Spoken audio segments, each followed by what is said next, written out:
Let me set the tone for what this is and what it isn't. This is not a motivational talk. It's not a sales pep rally. And it's definitely not another playbook telling you to work harder, hustle more, or push through discomfort. I am Steve Colino, and this is Confidential Remarks. This is an internal briefing, a candid conversation about what's actually broken, what's quietly changing, and what no one benefits from pretending isn't true anymore. So today we're going to say the quiet part out loud. Here's the open secret. The goal of modern sales is not to get better at selling. It's to reach a point where selling is no longer required.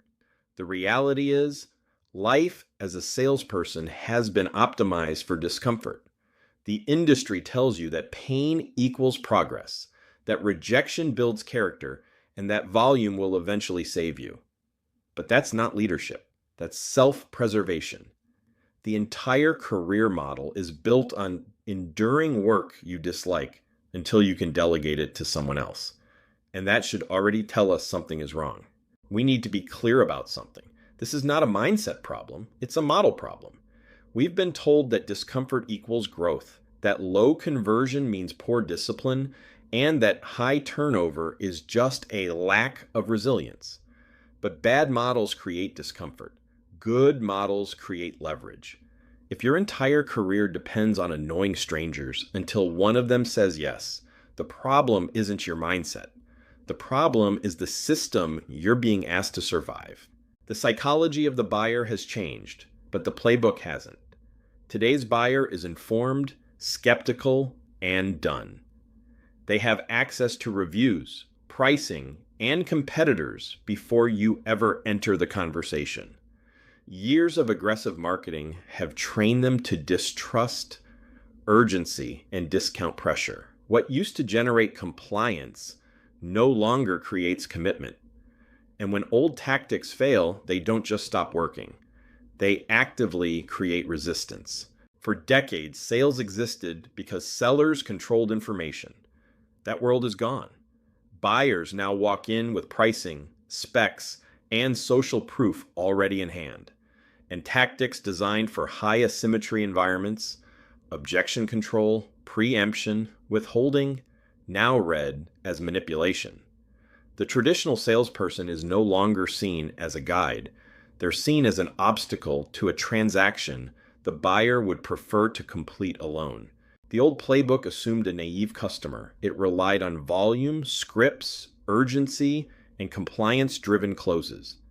The new reality assumes an informed customer, one who values dialogue over pressure, diagnosis over persuasion, and transparency over technique. And here's the critical line. Trust cannot be manufactured through process. It emerges when the model itself is aligned with how people actually make decisions today. This isn't a theory. It's a sorting mechanism. High-pressure, volume-based approaches are becoming obsolete. Organizations stuck in transition are experiencing friction, burnout, and declining results. Meanwhile, a new advantage is emerging: sustainable differentiation for professionals who operate as trusted advisors rather than transactional closers. The market is already choosing who survives.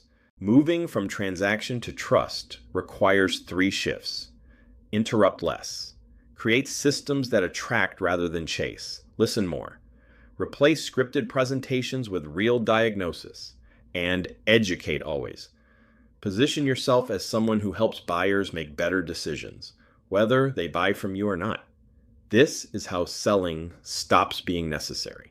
Most organizations are measuring motion, not progress. Calls made, scripts followed, volume produced.